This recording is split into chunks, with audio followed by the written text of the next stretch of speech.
자, 오래간만이죠. 오늘 우리가 할 내용은요. 같이 한번 읽어볼까요? 십자가를 지고 뭐라고요? 십자가를 지고 제목만 봐도 무언가 되게 무거운 느낌이 들죠. 사실 오늘 내용은 가벼운 내용은 아닙니다. 그런데 굉장히 무거운 만큼 의미 있고 가치 있는 내용이니까요. 한번 잘 따라와 보시면 좋겠습니다. 오늘 내용을 본격적으로 들어가기 위해서 오늘은 제 얘기부터 좀 해볼까 합니다.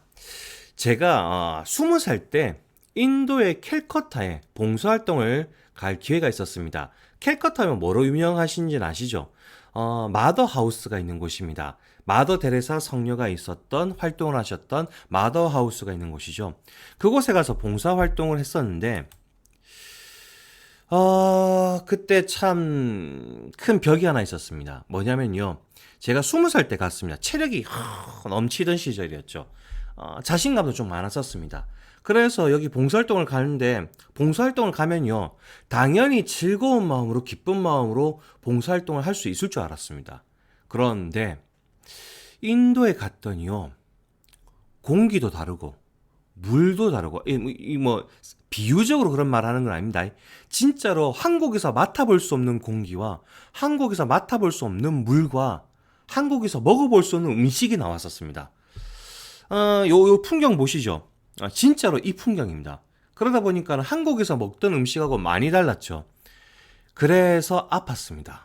이 몸이 너무너무 아팠습니다. 그리고 몸이 아프기 시작할 때부터 느꼈죠. 사람이 하나도 사랑스럽지 않았습니다. 이거 굉장히 충격이었습니다.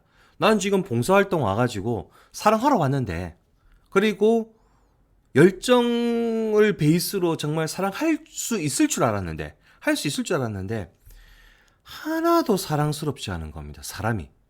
내가 이 사람들한테 봉사를 해야 되는데, 하나도 사랑스럽지 않았죠.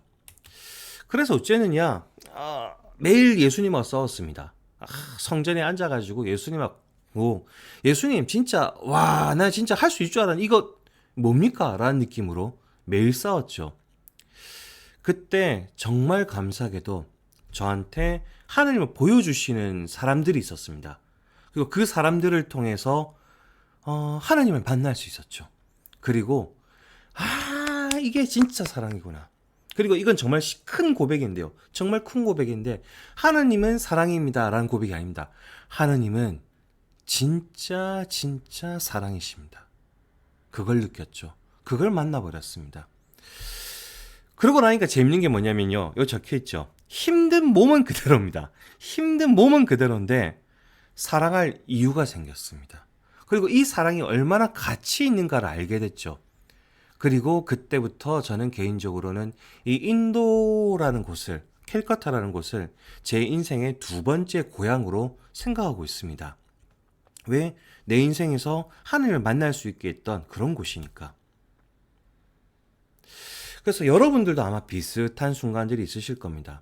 아프니까, 힘드니까, 귀찮으니까, 하나도 사랑스럽지 않다라는 느낌 을 받는 순간이 있으실 거예요. 분명히 내 친구가, 우리 가족이, 혹은 저기 지나가는 누군가가, 혹은 성당에 있는 누군가가 하나도 사랑스럽지 않다. 왜? 내가 아프고 힘들고 귀찮으니까 하나도 사랑스럽지 않다는 느낌이 있을 때가 있습니다.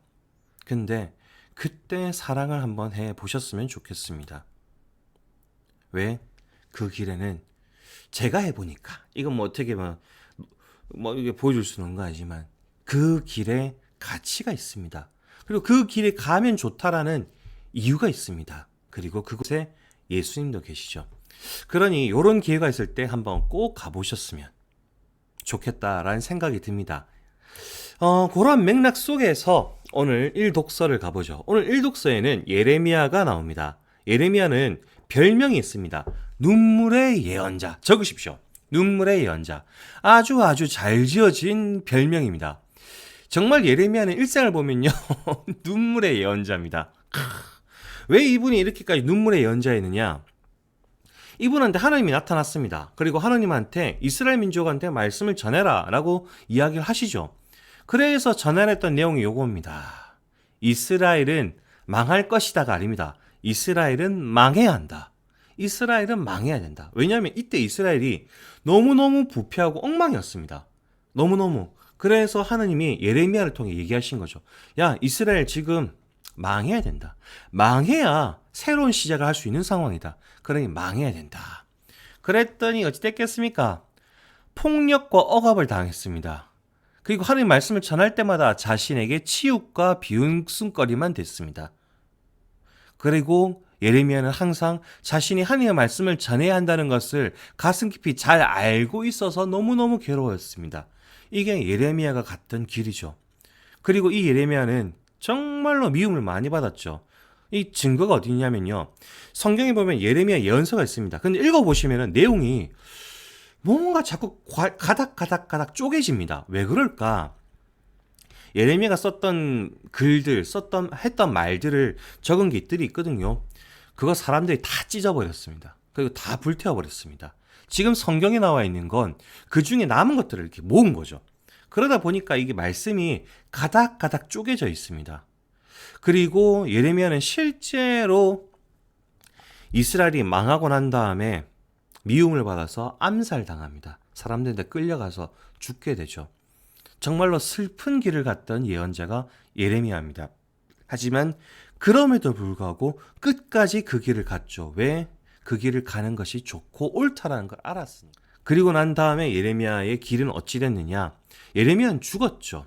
죽었으면 슬프게 죽었습니다. 하지만 이스라엘은 망하고 난 다음에 쇄신의 바람이 붑니다. 왜 우리가 망했을까? 어쩌다 이렇게까지 됐을까라는 걸 고민합니다. 그리고 우리가 알고 있는 구약 성경이 이때 만들어집니다. 이스라엘이 제정신을 좀 차렸던 것이죠. 그래서 예레미야가 갔던 길이 슬프지만 참으로 가치가 있었죠.